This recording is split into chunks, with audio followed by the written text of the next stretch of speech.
Fréquency 89.4 FM. L'invité du jour. Il est 10h15 sur les ondes de Fréquence Vie. Mesdames et messieurs, comme annoncé dès l'entame de cette émission, la matinée de la vie reçoit pour vous la révérende Akpa Landryse, pasteur principal de la Fondation évangélique Victoire, Temple El Bethel.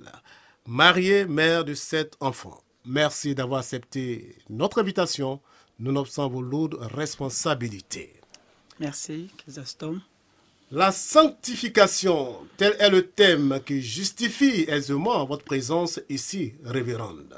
Donnez-nous l'approche définitionnelle biblique de la sanctification. Alléluia, merci Chrysostome. C'est une joie pour moi d'être aujourd'hui avec vous, chers auditeurs.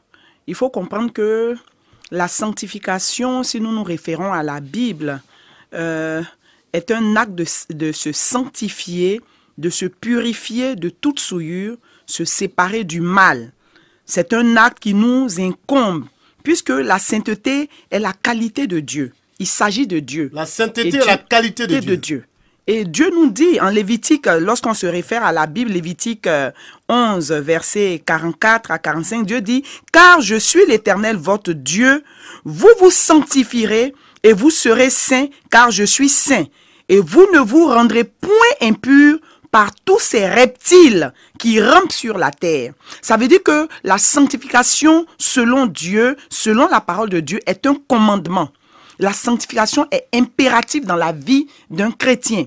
Alléluia. Donc, nous devons marcher dans la sanctification, vivre dans la sanctification. Quand bien même que dans certaines églises aujourd'hui, c'est négligé et puis c'est devenu, c'est mal compris. Nous devons vivre la sanctification. Quelqu'un qui se dit chrétien, qui marche avec Dieu, doit vivre une vie de sanctification et doit avoir pour clé la sanctification en elle-même.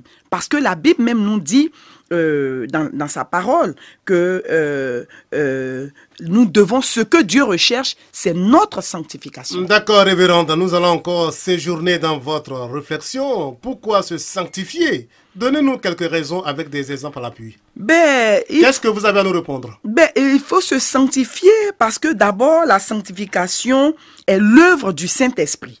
Si nous voulons marcher avec le Saint-Esprit, nous croyons que le Saint-Esprit est réel, c'est l'œuvre du Saint-Esprit, la sanctification. Alors nous devons nous sanctifier d'abord pour être davantage proche de Dieu, parce que Dieu est saint. Donc si nous voulons être en connexion en permanence avec Dieu, nous devons nous sanctifier. Nous devons nous sanctifier parce que la sanctification nous amène à éviter les pièges du diable, nous amène à entrer à avoir le discernement. La sanctification nous amène à obtenir notre salut, parce que le salut vient de Dieu. Et si Dieu est saint, c'est pas n'importe qui entre dans le salut. C'est pourquoi nous allons, si nous nous référons à Apocalypse, comment dirais-je, 22, à partir du verset 14, Dieu dit, dehors les chiens, dehors les impudiques, dehors les idolâtres, dehors les menteurs, toutes ces choses-là. Parce qu'on ne peut pas dire qu'on est chrétien et vivre dans le mensonge. Le mensonge étant le fruit, une des qualités du diable. Une des qualités du diable, on ne peut pas être chrétien et puis vivre. Quand il dit dehors les chiens, ce sont les pécheurs, ceux qui se disent chrétiens, qui vivent encore dans le péché, qui viennent se repentir, qui viennent confesser leurs péchés et une fois hors de l'église. Nous voyons cela dans le corps de Christ. Mais on le voit, je peux dire même que c'est dommage et puis c'est devenu monnaie courante aujourd'hui dans les églises. Et ce qui fait que l'image de Dieu est ternie aujourd'hui en Côte d'Ivoire parce qu'on voit même au niveau des serviteurs de Dieu, c'est vraiment, c'est dommage, qui vivent dans le péché et tout. Comment on peut comprendre que des hommes de Dieu qui disent qu'ils prient Dieu, qui sont attachés à Dieu, entrent dans le divorce, se séparent de la femme qu'ils ont pris dès le jeu, avant même d'entrer dans le ministère. C'est un péché, c'est une abomination. À partir du moment où on s'accroche à ce genre d'abomination, on ne vit pas dans la sanctification. Voilà, donc il faut se sanctifier pour être plus proche de Dieu. Il faut se sanctifier pour rehausser l'image de Dieu dans la vie aujourd'hui, dans l'église, parce que l'église c'est Dieu. La sanctification de l'esprit, la sanctification du corps. La sanctification de l'esprit, la sanctification du corps, la sanctification de l'âme, et toutes ces choses-là sont importantes devant Dieu, et c'est ce que Dieu recherche. Il cherche des gens qui vivent la sanctification, parce que la sanctification nous conduit à la crainte de Dieu. Celui qui ne craint pas Dieu ne peut pas se sanctifier. Et c'est ainsi qu'il se laisse conduire par des choses. Aujourd'hui, on voit le sexe n'est pas épargné. Oui, le sexe n'est pas épargné, puisqu'il parle de l'impudicité. Quand on se réfère à la Bible, on voit qu'il parle de l'impudicité. L'impudicité est un péché. On ne peut pas être chrétien, tu n'es pas marié et vivre dans l'impudicité. Tu ne peux pas être chrétien, marié et vivre dans l'adultère. L'adultère est un péché. C'est dommage que certains hommes de Dieu utilisent l'histoire de David, l'histoire de Salomon pour pouvoir... Attends, Salomon est Salomon et David est David. Quand Dieu va revenir, il va te dire, je ne te connais pas. Tu vas dire, mais Seigneur, j'avais 10 églises. La sanctification n'est pas, comment dirais-je, un synonyme du nombre d'églises qu'on a. Si déjà avec une église, tu ne peux pas te sanctifier, en ayant 20 églises, mais c'est détruire, conduire les âmes à la dérive. Hein, c'est dommage qu'aujourd'hui, on observe ces choses-là dans l'église. On rejette les pasteurs qui veulent marcher dans la sanctification. On incrimine les pasteurs qui vivent dans la sanctification. Je préfère vivre dans la sanctification. C'est-à-dire perdre des amis, perdre des parents, perdre des frères pour être, comment dirais-je, vu de Dieu, que d'avoir une multitude de fidèles que je vais conduire en enfer. Parce que quand on ne marche pas dans la sanctification, c'est ça. Je marche dans la sanctification parce que je veux pas aller en enfer. Et je veux pas que Dieu me dise au dernier jour, je ne te connais pas. Voilà pourquoi nous devons marcher dans la sanctification. Nous sommes des représentants de Dieu. Nous devons rehausser l'image de Dieu au travers de la sanctification. Ça commence par la sanctification. D'accord. Même les serviteurs de Dieu, servants de Dieu ne sont pas épargnés. Non, ils ne sont pas épargnés. Ils doivent vivre la sanctification. Aujourd'hui, qu'est-ce qui détruit les serviteurs de Dieu? La cupidité. C'est un péché, la cupidité. Même si Dieu dit que l'argent répond à tout, quand même, n'utilisons pas la cupidité pour dépouiller les fidèles. N'inventons pas des visions. C'est aussi la sanctification. Mais bien sûr. Le non-respect de la sanctification. Mais c'est ça, la cupidité, aujourd'hui en train de détruire les hommes de Dieu. L'opulence. Parce que je suis homme de Dieu n'est pas synonyme d'avoir une grosse voiture, une grosse maison, Non, Dieu n'a rien à voir avec ça. Cherchons à bâtir dans le royaume des cieux. Quand un serviteur de Dieu ne paye pas sa dîme, il ne vit pas la sanctification. La dîme, l'obéissance à la dîme et aux offrandes, c'est pourquoi les fidèles vont payer la dîme. Et puis toi qui es le serviteur de Dieu, tu ne peux pas payer la dîme. Paye ta dîme. Et puis arrêtons d'utiliser des choses, le mysticisme, le charlatanisme, le mysticisme, la sorcellerie, le charlatanisme, toutes ces choses-là. Le non-respect de la sanctification. Oui, c'est ça, ça fait partie du non-respect parce que Dieu dit, nul ne peut suivre 2 maîtres à la fois. Oui, il aimera un, il haïra l'autre. Tu ne peux pas prétendre être enfant de Dieu et puis avoir un pied dans le mysticisme, un pied dans la sorcellerie, un pied chez le marabout, chez le féticheur.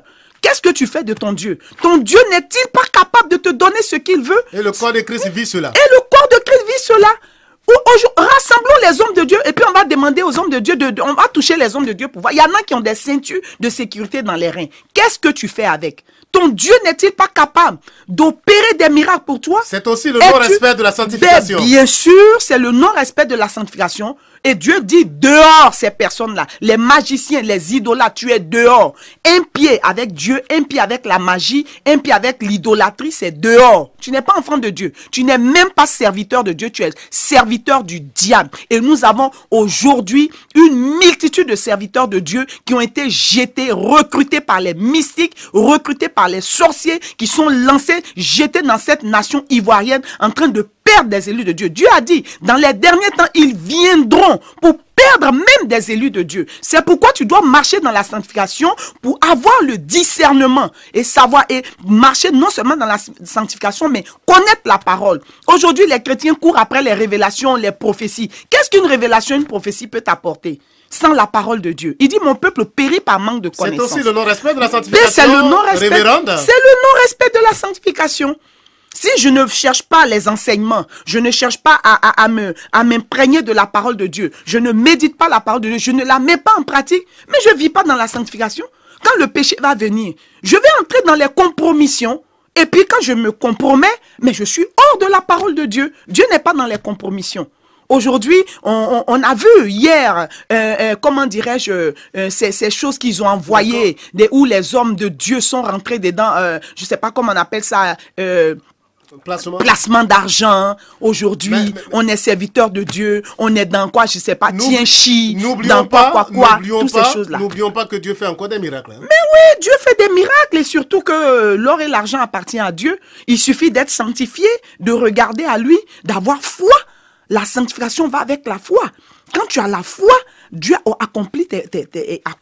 Il dit, demandez, je vous donnerai. Donc, d'où vient-il qu'on aille s'accrocher à du mysticisme, à de la sorcellerie, à du n'importe quoi? C'est le mélange que vous condamnez. Mais oui, c'est tout. Sinon, Dieu fait encore des miracles. Dieu fait des miracles, il continue de faire des miracles. Quand tu ne vis pas dans la sanctification, tu rentres dans une position qui t'amène à détruire même ton frère chrétien que tu vois. Pêcher dans l'aquarium, c'est quoi? C'est le manque de sanctification. Tu peux pas être... Mais nous voyons cela, servant de Dieu. Mais parce qu'ils sont pas convertis. Et ce sont vos collègues. Hein, mais ils sont pas convertis. Moi, je dis, tous ceux qui se comportent ainsi ne sont pas convertis. Ils ont besoin de délivrance. Ils ont besoin d'une conversion véritable. Quand tu n'es pas converti, tu pêches dans l'aquarium. On ne pêche pas dans l'aquarium. Les âmes se meurent dans le monde. Allez, sortez, évangéliser, que de venir rentrer dans les églises pour pécher, envoyer des messages aux gens pour dire quitte ton église parce que là-bas, Dieu n'est pas. Toi, tu es Dieu.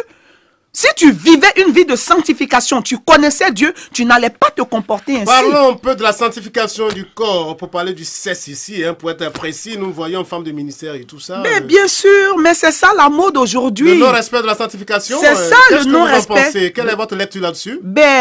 Moi je dis que c'est démoniaque.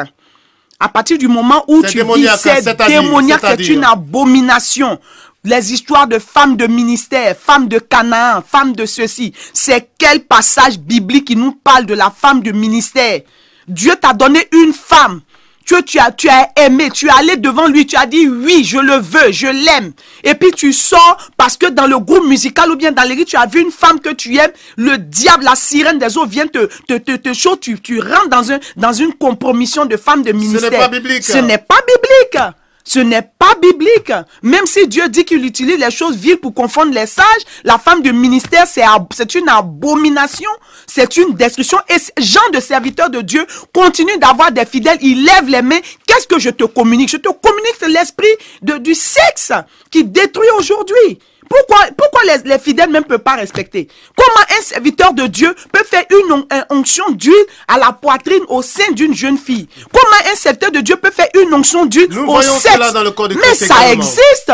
Mais les gens viennent se confesser, les gens viennent pleurer parce que quand ça chauffe de l'autre côté, ils sont obligés de venir nous donner du travail. Pourtant, on leur dit, on leur enseigne la vérité. Aujourd'hui, les chrétiens n'aiment pas la vérité. Mais bien sûr, parce que quand tu viens à la délivrance, qu'on doit être sur toi pendant des heures, pour une délivrance, c'est plus qu'un sport, c'est du travail.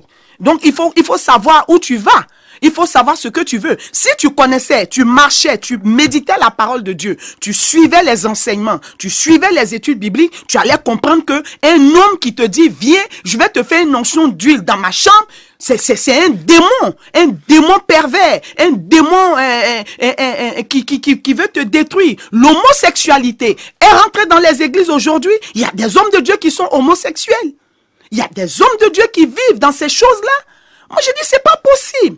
C'est le diable. Et nous devons ouvrir les yeux parce que nous sommes arrivés à un temps... La sanctification a disparu? Dans le corps de Christ, oui, je peux confirmer que la sanctification a disparu. La clé des champs. A pris la clé des champs parce qu'on trouve que Dieu ne regarde pas ça. Christ a déjà payé le prix, tout ça là. Donc, tu peux pécher, tu peux fumer, tu peux te droguer. Des gens qui vendent la drogue dans les églises. On peut aller avec une femme. Aller à la chair pour dire qu'on est inspiré. On peut aller à la... Mais justement, c'est le message qu'on entend aujourd'hui. Non, c'est diabolique. Moi, je dis c'est diabolique. Il est temps que les chrétiens ouvrent les yeux et s'attachent à la sanctification sans laquelle nul ne verra le royaume des cieux. Nous sommes au thème de la première partie de notre émission. Qu'est-ce qu'on peut retenir en quelques secondes? Nous y reviendrons mercredi prochain. Alléluia. Ce qu'on peut retenir, je veux exhorter au peuple de Dieu, c'est de fuir le péché, de faire comme Joseph. Il a fui le péché, de faire comme Daniel. Je ne suis pas obligé de manger avec n'importe qui chez tout le monde. Mais je dois faire attention à mes actes et je dois me référer à la parole de Dieu. Je dois vivre la parole de Dieu, saisir la connaissance de Dieu afin que le discernement soit mon lot. Et je réussirai dans la sanctification. Merci, révérende. L'invité du jour recevant pour vous la révérende Aqua Landryse, pasteur principal de la Fondation évangélique Victoire, Tam El Bethel, la Marie et mère de 7 enfants. En tout cas, merci encore d'avoir accepté notre invitation, nonobstant vos lourdes responsabilités. Que Dieu vous bénisse. Et bien des choses à votre époux. Amen, merci. Merci. Fréquence Vie. Merci. La voix qui dit Dieu vous aime.